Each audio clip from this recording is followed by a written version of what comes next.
నమస్కారం, welcome to Suman TV. నేను గీతాంజలి. భీష్మ ఏకాదశి వచ్చేస్తోంది. ఆ రోజు చాలా విశేషం అని చెబుతారండి. ప్రత్యేకించి ఆ రోజున అందరూ విధిగా ఆచరించవలసినటువంటి నియమాలు ఏమిటి, ఆ రోజున ఏమైనా ప్రత్యేకించి పూజా విధానం ఉంటుందా, అలాగే దానాలు చేయటం చాలా ముఖ్యమంటారు. ప్రత్యేకించి చెప్పాలంటే భీష్ముల వారికి తర్పణాలు వదలాలని కూడా చెప్తారండి. ఇది అందరం చేయొచ్చా, వీటికంటూ ఏమన్నా నియమాలు ఉన్నాయా, తెలుసుకుందాం. వీటి గురించి వివరించేందుకు ప్రస్తుతం మనతో పాటు ఉన్నారు ప్రముఖ జ్యోతిష్యులు బ్రహ్మశ్రీ నందిభట్ల శ్రీహరి శర్మ గురువు గారు. వారితో మాట్లాడదాం. గురుగారు నమస్కారం అండి. వాగర్థావివ సంపృక్తౌ వాగర్థ ప్రతిపత్తయే జగతః పితరౌ వందే పార్వతీ పరమేశ్వరౌ. సదాశివసమారంభాం శంకరాచార్య మధ్యమాం అస్మదాచార్య పర్యంతం వందే గురు పరంపరాం.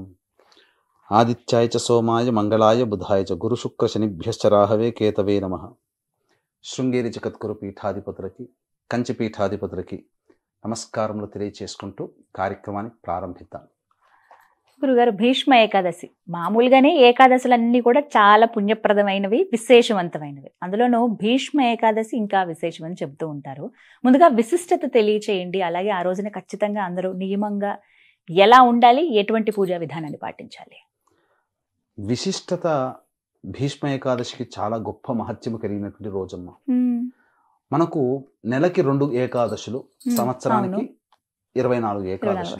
మీరు గమనించి చూడండి, ఏ ఏకాదశికైనప్పటికీ కూడా ఏది ప్రాముఖ్యతో ఆ ప్రాముఖ్యత కలిగినటువంటి పదాన్ని ముందు పెట్టి ఆ ఏకాదశి అంటారు. అంటే సంతానాన్ని పొందాలంటే పుత్రద ఏకాదశి, పుష్టి ఉంటే పుష్టిద ఏకాదశి, ముక్కోటి ఏకాదశి, తొలి ఏకాదశి, వైకుంఠ ఏకాదశి, ఇలా పేర్లు అంటే ఒక పదముతో జరుగుతాయి. కానీ ఒక వ్యక్తి పేరు ముందు పెట్టి దాన్ని భీష్ముడు పేరు పెట్టి భీష్మ ఏకాదశిని పిలుచుకోగలిగేటువంటి గొప్ప తత్వాన్ని, అదృష్టాన్ని, అదృష్టము కాదు అంతటి విశిష్టత కలిగినటువంటి వ్యక్తి నా పేరుని ముందు పెట్టి ఏకాదశిగా పిలుచుకునే ప్రాచుర్యం మనకు వచ్చింది. ఇది భీష్మ ఏకాదశి. మనకు ఏకాదశి అంటేనే విష్ణు సంబంధంగా అనుకుంటుంటాం కదమ్మా. చాలా మందికి తెలియని ఒక విషయం, చాలా మందికి తెలిసిన విషయము, తెలియని విషయం ఏంటంటే, ఈ రోజున మనం అందరం కూడా అన్ని దేవాలయాల్లో కానీ మనకే కష్టం వచ్చినా తులసి చెట్టు దగ్గర కూర్చొని పిల్ల పాప జల్ల అందరూ, తల్లులు ముత్తాతలు అందరూ కూడా, తాతలు కూడా చేసినటువంటిది విష్ణు సహస్రనామ పారాయణం. ఆ విష్ణు సహస్రనామ పారాయణం పుట్టిందే భీష్ముడి దగ్గర నుంచి. అంపశయ్య మీద కూర్చొని ఉండగా విష్ణువుని స్తుతిస్తూ ఏకధాటిగా ఆ విష్ణువు యొక్క గొప్పతనాన్ని వర్ణిస్తూ చెప్పినటువంటి 1000 నామాలే విష్ణు సహస్రనామ పారాయణం. విష్ణునామాలు, విష్ణు సహస్రనామాలు. కాబట్టి అంతటి గొప్పవాడు. ఆ విశిష్టత, ఆ యొక్క ఏకాదశి యొక్క విశిష్టత ఏంటంటే, సాధారణంగా ఏకాదశి రోజున నియమాన్ని పాటించే వాళ్ళు ఉన్నారు. ఎందుకంటే ఏకాదశి రోజున పాటించడం వల్ల, ఉపవాస నియమాన్ని పాటించడం వల్ల శరీరంలో ఉన్నటువంటి అంతర్గత అవయవాలన్నీ కూడాను శుద్ధి అవుతాయి.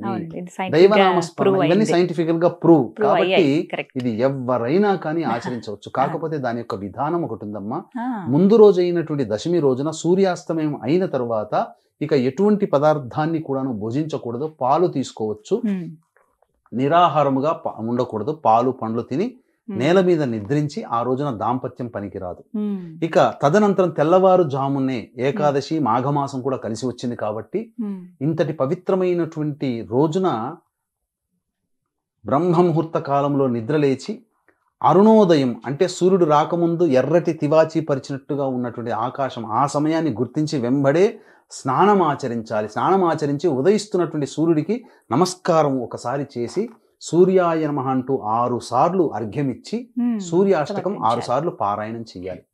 చేసిన తరువాత తులసి చెట్టు దగ్గర కానీ రావి చెట్టు కింద కానీ కూర్చొని విష్ణు సహస్రనామ పారాయణం చేయాలి. విష్ణుమూర్తి చిత్రపటాన్ని కానీ విగ్రహాన్ని పెట్టుకొని పారాయణం చేసిన తర్వాత విష్ణుకి ప్రీతికరమైనటువంటి ఆవు పాలు, పండ్లు, అరటి పండ్లు ఇవి నైవేద్యంగా పెట్టాలి.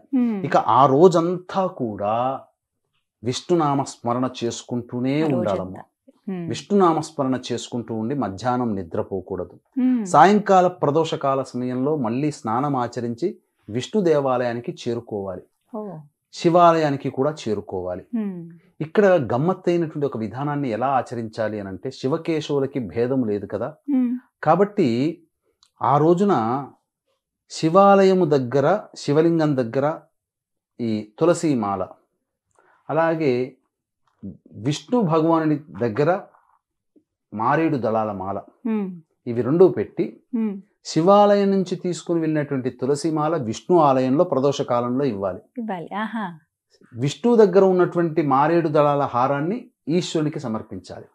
ఈ విధంగా చేస్తే కష్టాలు తొలగుతాయి, ఆర్థిక సమస్యలు తొలగుతాయి, ముఖ్యంగా అన్యోన్య దాంపత్యం కలుగుతుంది.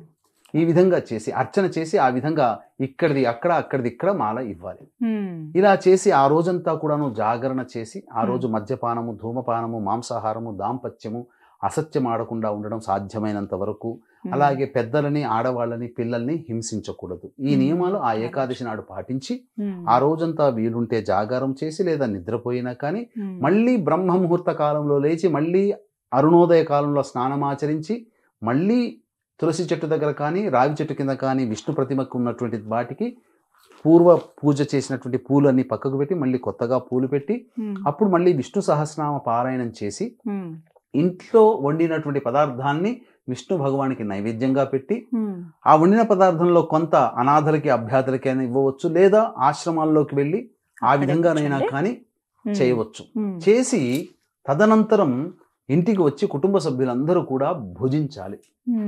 ఇది భీష్మ ఏకాదశి రోజున చేయాల్సినటువంటిది. ఇక తదనంతరం ఆ భీష్మ పితామహుడికి మనమందరము రుణపడి ఉన్నాం కాబట్టి తర్పణాలు చేయాలమ్మా.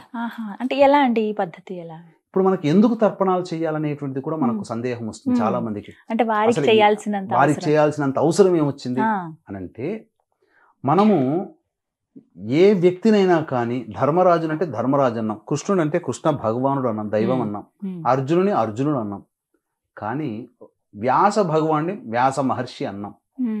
కానీ మన కుటుంబ సభ్యుడిగా, మన తాతగా భీష్మ పితామహుడు అని అన్నామా? వీరినొక్కరినే భీష్మ పితామహుడు అని అన్నాం. ధర్మరాజుని అన్నగా మనం కూడా అన్నగా భావించామా? పేరుతోనే పిలుస్తాం. కానీ భీష్ముని మాత్రం పితామహుడు అంటే ఎవరు? ఇప్పుడు నేనున్నాను, నాకు తండ్రి పితృ, ఆ తండ్రికి తండ్రి అంటే నాకు తాత పితామహుడు. అంటే మనకందరికీ కూడా తాత, మనమందరం కూడా ఆయన సంతానం. కాబట్టి ఆయనకు పెళ్లి కాలేదు కదా. కాబట్టి ఆయన చనిపోయిన తరువాత ఇక ఆ రోజు నుంచి కూడా కృష్ణ భగవానుల వారు ఆదేశించారు ఏమని, అందరూ కూడా భీష్ముడు చనిపోయినటువంటి రోజున ఈ సంబంధించినటువంటి తర్పణాది కార్యక్రమాలు ఆయన కోసం వదలాలి అని చెప్పి శాసించాడు. కాబట్టి ఆ రోజు నుంచి ఈ రోజు వరకు కూడా ఎంతో మంది ఆదిశంకరాచార్యులు అయితేనేమి, మధ్వాచార్యులు అయితేనేమి, రామానుజాచార్యులు అయితేనేమి, వీళ్ళందరూ గురువులే కదా. వాళ్ళందరి పరంపరలోగా మనం ఉన్నాం. ఇప్పుడు ఆ గురువులే ఆచరించారు, మనం ఎందుకు ఆచరించకూడదు? మనం కూడా ఈ రోజున భీష్ముడి కోసం తర్పణాది కార్యక్రమాలు చేయాలి. ఎందుకంటారా?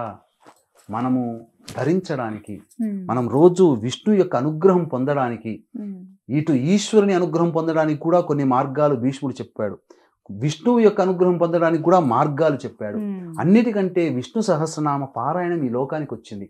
అంతేకాకుండా గొప్ప ధర్మశాస్త్రాలు ఈ రోజున, ఆ రోజునటువంటి ఎవరికి ఏ ధర్మ సందేహం వచ్చినా భీష్ముడిని అడగమన్నారు. సాక్షాత్తు కృష్ణుని అడిగితే కూడా నేను కాదు భీష్ముడిని అడగవయ్యా అని చెప్పారు. అంటే సాక్షాత్తు ధర్మానికి నిలువెత్తు స్వరూపము, శౌర్యానికి ప్రతాపానికి నిలువెత్తు స్వరూపము, మంచి గుణశీలవంతుడు భీష్మ పితామహుడు. కాబట్టి ఆయన్ని పితామహుడు, తాత అని పిలుచుకుంటూ ఉంటాం. కాబట్టి ఆయన బాధ్యత, ఆయన వారసులుగా మనం తర్పణాలు వదలాలమ్మా. ఎలా చేయాలండి మనం?